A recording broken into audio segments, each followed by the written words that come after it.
She crossed the border for love.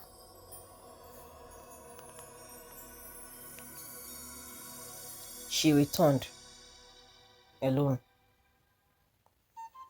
Until today, she still hasn't fully healed from what happened there.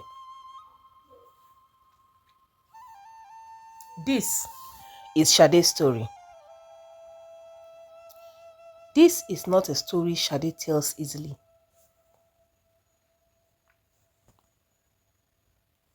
Not because she has forgotten, but because remembering it still hurts. If you are planning to leave everything behind for love, please listen to this carefully. Sade was living in Ibadan. She lived a simple life, a small job, a rented room. Nothing fancy. She had peace, of course. That was where she met Kwame. He was calm, soft-spoken. He spoke well.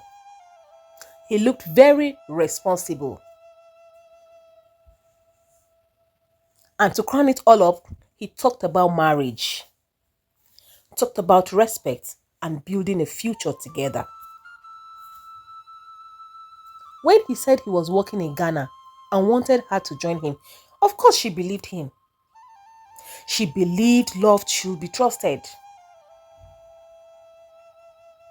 The day she crossed the border, her heart was full of high hopes. She carried just one small bag.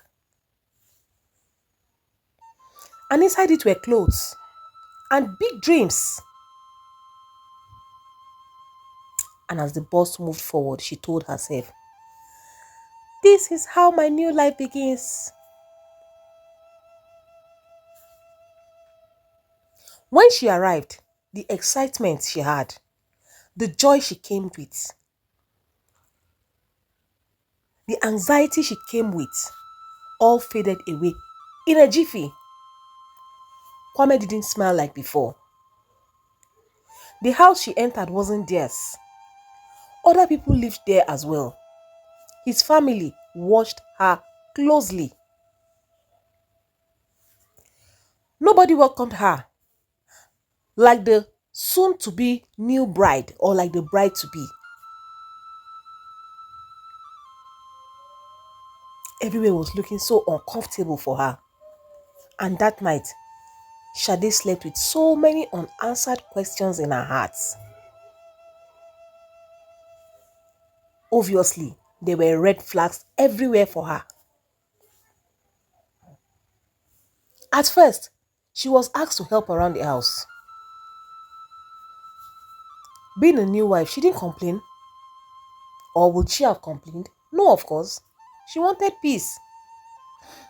But helping slowly became a daily labor. She worked morning and night without resting. Her phone was being checked. Her documents were being taken in the guise of it being kept for safekeeping. And when she asked questions, she was told to be patient. Shade stopped calling home. Because of course, when she called home, her family would of course ask of her in-laws and her husband. And the response might not be palatable. So she could not reach out to her family in Nigeria. But because she didn't know what to tell them, she didn't want to admit she had made a mistake. At night, she cried quietly. Her pillows were soaked with water. Some regrets are just too heavy to share. One day at the market, a woman noticed her sadness and she pulled Sade and whispered, "You are not his wife here. You are just here to help."